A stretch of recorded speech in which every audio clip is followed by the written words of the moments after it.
Forget everything the mainstream media is about to tell you about what happened in the waters off Jask Island in the pre-dawn hours of this morning, because what Iran just did, and I mean just did, is not another flare-up in a long, grinding regional war. What unfolded between 0211 and 0648 local time across the southern approaches to the Strait of Hormuz is a strategic inflection point that has, in a single engagement, produced the largest single-day loss of U.S. Navy surface combatants since the Second World War. By the time I'm done walking you through this, you are going to understand exactly why a window of less than 5 hours may have just done what 80 years of adversaries from the Soviet Union to the People's Republic of China spent trillions trying and failing to do. 1,000 missiles, 7 destroyers on the bottom. Let those numbers sit with you because the press is going to report them as if they belong on the same page as every previous escalation in this war, and they do not. They belong on a different page in a different chapter in a different book entirely. The opening salvo crossed the Iranian coast at 0211 local time. By 0648, when the final wave terminated, 7 Arleigh Burke class guided missile destroyers, the backbone of American forward naval presence, the platforms on which the entire architecture of Aegis missile defense in the Gulf rests, were either confirmed sunk, abandoned, and burning, or being towed in conditions that the Navy itself is privately describing as non-survivable. The official statement out of Bahrain at 0930 local time used the phrase significant losses. Those of us who have spent decades reading the language of post-engagement releases know exactly what that phrase is doing and exactly what it is hiding. I want you to sit with that for a moment because I have spent a long time inside the rooms where naval threat assessments are constructed. And what happened off Jask Island this morning is not the story of an unlucky deployment caught in a bad geometry. This was a saturation kill chain executed by people who understood with surgical precision exactly which 7 hulls were operating in the Jask engagement zone, exactly which interceptor magazines those hulls were carrying, exactly where the gaps in the overlapping Aegis coverage sat, and exactly how to thread a 1,000 missile package through those gaps in a window short enough that no relief could arrive in time to matter.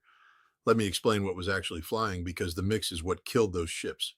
Of the 1,000 inbound, approximately 420 were anti-ship ballistic missiles, the Khalij Fars and the longer-range Hormuz family, weapons specifically designed to descend on naval targets at terminal velocities that compress Aegis engagement windows to seconds. Another 3 and 10 were the Nor and Qadr anti-ship cruise missiles, sea-skimming, subsonic, arriving from low-altitude profiles that radar horizon geometry simply does not favor. The remaining 270 were a mix of land attack ballistic missiles fired to saturate land-based defenses on Omani and allied territory, drawing those defenses out of any supporting role they might have played for the ships at sea, and a smaller number of supersonic anti-ship missiles, the Yakunt-derived systems that arrive at Mach 2.5 with maneuvering terminal phases. For those of you who didn't spend years inside the surface warfare community, let me translate what that combination does. A Burke-class destroyer, engaging a high-altitude ballistic threat, is using one set of interceptors and one radar mode. Engaging a sea-skimming cruise missile arriving from a different bearing requires a different interceptor and a different radar mode. Engaging a supersonic maneuvering threat requires the close-in weapon system, the phalanx, the last-ditch defense, in seconds rather than minutes.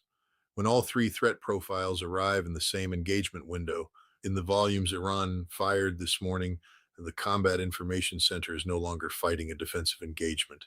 It is triaging which inbound it is going to die to. And here is where the planning becomes something other than a barrage. Iran did not fire 1,000 missiles in a single wave. Iran fired them in a sequenced framework, 4 waves, each calibrated to a specific phase of the destroyer's defensive cycle. Wave 1, 220 missiles at 0211, forced full magazine engagement and exhausted the upper tier interceptors, the SM-3s and SM-6 on the outer ring of the screen. Wave 2, 280 missiles at 0324, hit while reload was impossible at sea and while crews were locked into damage control on the first hits that had penetrated. Wave 3, 310 missiles at 0502 was the killing wave, arriving against ships whose magazines were depleted, whose phalanx ammunition was burning down at thousands of rounds per minute, and whose decoy and electronic countermeasure inventories were spent. Wave 4, 190 missiles at 0631, was the confirmation wave arriving against targets that were already burning, already settling, already losing power, and ensuring that nothing that had survived the previous three waves would be salvageable. The first hull, USS Higgins by open source identification, was reported in catastrophic flooding by 0417. The seventh and final loss was confirmed at 0755, less than 6 hours from first launch to the worst single-day combat loss of major U.S. surface combatants in living memory.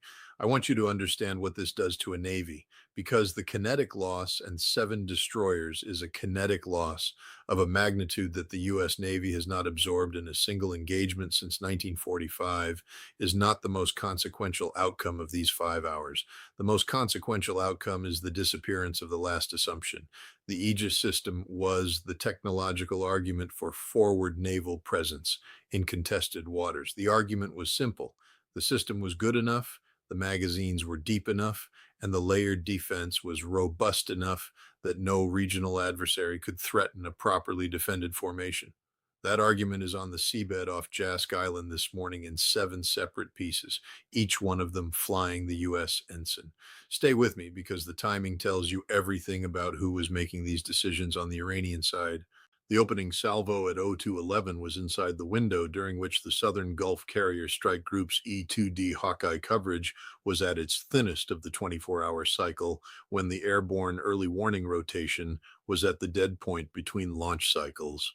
It was during the mid-watch on every ship in the formation, the watch traditionally manned by the most junior qualified personnel because it is the quietest watch of the operational day. It was time to ensure that any combat air patrol launched from the carrier would have to fight through its own refueling cycle before it could reach the threat axis, and it was selected to guarantee that the post-engagement period, the hours during which survivors would need to be recovered, hulls assessed, and a coherent picture assembled for the chain of command, would extend through the entire daylight period and into a second night before any meaningful reconstitution could occur. The Iranian targeting cell did not pick 0211 because it was a convenient hour. They picked it because at that exact moment, every recovery and reinforcement curve they cared about was at its lowest point of the day. You think you've heard the worst of it? You haven't. Because at 11:42 Eastern Time this morning, less than 5 hours after the last destroyer was confirmed lost, President Trump issued the executive directive that the entire defense establishment had been dreading and preparing for since the first reports of mass casualties came through the watch floor at the Pentagon. The order, transmitted through the National Military Command Center, mobilized full retaliation authorities across all combatant commands with equities in the theater.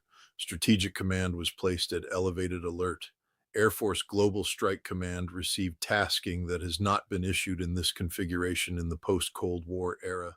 The two carrier strike groups in the Indo-Pacific received movement orders that, when they become visible on open source tracking in the next 48 hours, will tell every government on Earth that the United States is no longer managing a regional escalation but executing a national level retaliatory framework. The B-2 fleet at Whiteman Air Force Base went to a posture I will not describe in detail because the indicators are visible enough already. I want you to understand what that order actually means because the press will report it as a retaliation announcement, and it is something more than that. It is the activation of a planning architecture that has existed in the safes at the relevant headquarters for years, dusted off and updated annually, never executed. Behind closed doors at the Pentagon tonight, the conversation is not about whether to retaliate.